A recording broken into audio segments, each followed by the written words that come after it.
Joshua 3. Crossing the Jordan. Early in the morning, Joshua and all the Israelites set out from and went into the Jordan, where they camped before crossing over. After 3 days, the officer went throughout the camp, giving orders to the people. When you see the Ark of the Covenant of the Lord your God, and the Levitical priest carrying it, you are to move out from your positions and follow it. Then you will know which way to go, since you have never been this way before. But keep a distance of about 2,000 cubits between you and the Ark, and do not go near it. Joshua told the people, "Consecrate yourselves, for tomorrow the Lord will do amazing things among you." Joshua said to the priest, "Take up the Ark of the Covenant and pass it on ahead of the people." So they took it up and went ahead of them. And the Lord said to Joshua, "Today I will begin to exalt you in the names of all Israel, so they may know I am with you, so that as I was with Moses. To the priest who carry the Ark of the Covenant, when you reach the edge of the Jordan waters, go and stand in the river."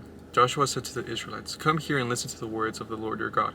This is how you will know that the living God is among you, and that he will certainly drive out before you in the Kenites, Hittites, Hivites, Perizzites, Gershites, Amorites, and Jebusites. See, the Ark of the Covenant of the Lord of all the earth will go into the Jordan ahead of you. Now then, choose 12 men from the tribes of Israel, one from each tribe, and as soon as the priest will carry the Ark of the Lord. The Lord of all the earth set foot in the Jordan, its water flows downstream and will be cut off and stand up in a heap." So when the people broke camp to cross the Jordan, the priest carrying the Ark of the Covenant and went ahead of them. Now the Jordan is at flood stage all during the harvest, yet as soon as the priest who carried the Ark reached the Jordan, and their feet touched the water edge, and the water from the upstream stopped flowing, it piled up in a heap at a great distance away at a town called Adam in the vicinity of Zarethan, while the water flowing down the Sea of Arabah, that is the Dead Sea, it was completely cut off. So the people crossed over opposite Jericho. The priest who carried the Ark and the Covenant of the Lord stopped in the middle of the Jordan and stood up on dry ground, while all Israel passed by until the whole nation had completed the crossing on dry ground. Joshua 4.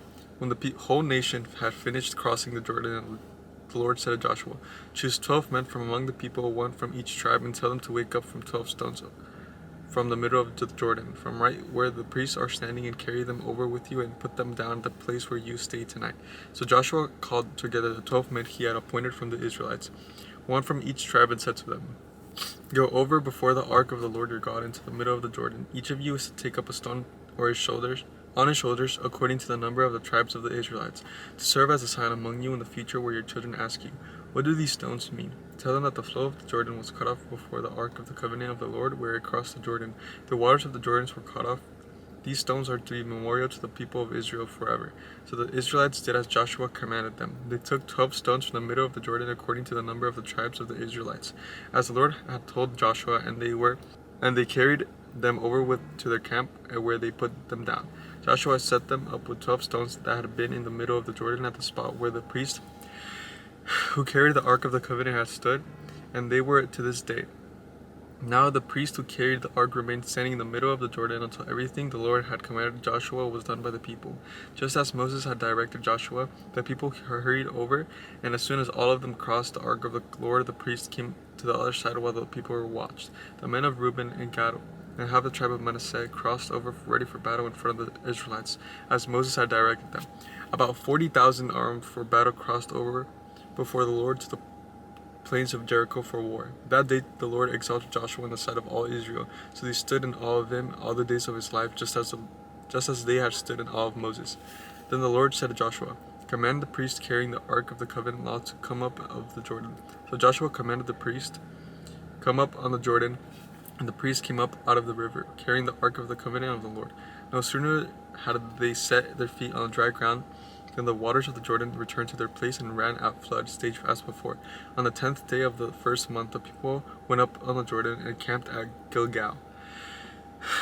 On the eastern border of Jericho, the Joshua set up at Gilgal the 12 stones they had taken out of the Jordan. He said to the Israelites, "In the future, where your descendants ask their parents, 'What do these stones mean?' tell them, Israel crossed the Jordan on dry ground, for the Lord your God dried up the Jordan before you until you had crossed over. The Lord your God did to this Jordan what he had done to the Red Sea, when he dried it up before us until we had crossed over. He did this so that all the people of earth might know that the hand of the Lord is powerful, so that you might always fear the Lord your God." I'll catch you guys tomorrow. Breath on, no strangers, losing breath on.